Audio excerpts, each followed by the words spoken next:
Përshëndetje edhe për ty Ermal dhe gjithë shikuesit e televizionit Dukagjini. Ashtu siç the edhe ti, unë së bashku me kameramanin Valet Saiti gjatë tërë ditës kemi qëndruar këtu në Shqipëri për ndjekur procesin zgjedhor, i cili ka filluar qysh në orën 7 të mëngjesit dhe është mbyllur në orën 19. Ajo që ka vlen të theksohet gjatë kësaj dite është që sipas rezultateve të Komisionit Qendror të Zgjedhjeve ka ndalur rreth 41% e qytetarëve, të cilët kanë pas të drejtë vote për të votuar pra në këto zgjedhje parlamentare, të cilat sipas çarçeve ajo vlen të theksohet se Tirana së bashku me Dibrën kanë pasur numrin e qytetarëve më të madh të cilët kanë shfrytzuar të drejtat e tyre për të votuar në këto zgjedhje. Megjithatë duket se heshinë e kësaj dalje ja ka prishur incidente të shumta që kanë ndodhur gjatë tërë ditës në këtë proces zgjedhor. Fotografimi i votës ishte njëra ndër problemet kryesore të cilat bën të rrusit e zgjedhjeve, gjithashtu vëzhguesit në qendrat e votimit, por edhe policia në Shqipëri kanë pasur probleme ku kanë arrestuar në fakt 4 apo 5 persona, sepse ka raportime të ndryshme sa i përket kësaj çështje, pra të cilat janë arrestuar duke fotografuar votën. Ajo që ka pasur një incident tjetër është edhe sekretari i përgjithshëm i Partisë Demokratike të Kosovës, Partisë Demokratike në fakt, Flamur Nonka, i cili ka pasur një konflikt verbal në një qendër të votimit në Shqipëri me disa qytetarë të cilët më pas ka bërë që edhe të fillojnë hetime ndaj tij. Këtë proces zgjedhor SPAK-u ka angazhuar gjithashtu edhe prokurorë të cilët kanë monitoruar procesin e këtij procesin zgjedhor.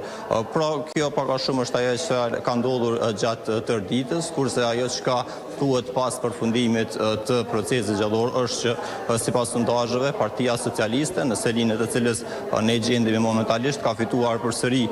zgjedhjet këtu dhe në bazë të exit pollëve del që përsëri do të udhëheq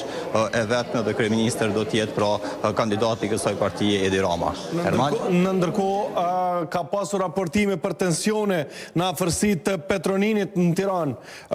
Pikërisht ka pasur edhe reagime nga të dyja subjektet politike, nga PD dhe PS.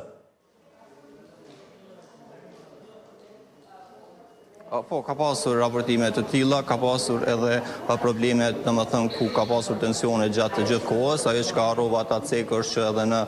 fushë Milot ka pasur edhe të shtëna me armë zjarrësh, ku dy persona pasi që kanë pasur një konflikt brenda një qendre të votimit, ka eskaluar jashtë saj, ku ka pasur të shtëna me armë zjarrësh, ku policia e këtij shteti ka në numër të madh ka vepruar dhe ka qëndruar në atë zonë për disa kohë në mënyrë që ta qetësojë situatën dhe të veproj ashtu siç duhet për të pamundsuar ndonjë eskalim të tjetër të situatës. Pra ngjarje të tilla ka pasur thuajse gjatë tërë ditës në Shqipëri, nuk doli ashtu siç kërkoi presidenti Bajram Bega, i cili në fjalën e tij në kohën kur votoi dhe shfrytëzoi drejtën e tij për vot, tha që pret një proces të qetë zgjedhor, megjithatë ajo nuk doli pasi që edhe në bazë të raportimeve, por edhe në bazë të asaj që kemi parë ka pasur goxha shumë incidente, madje në disa qendra të votimit. Ajo që është kritikuar shumë ka qenë edhe Komisioni Zgjedhor sa i përket organizimit, meqense në disa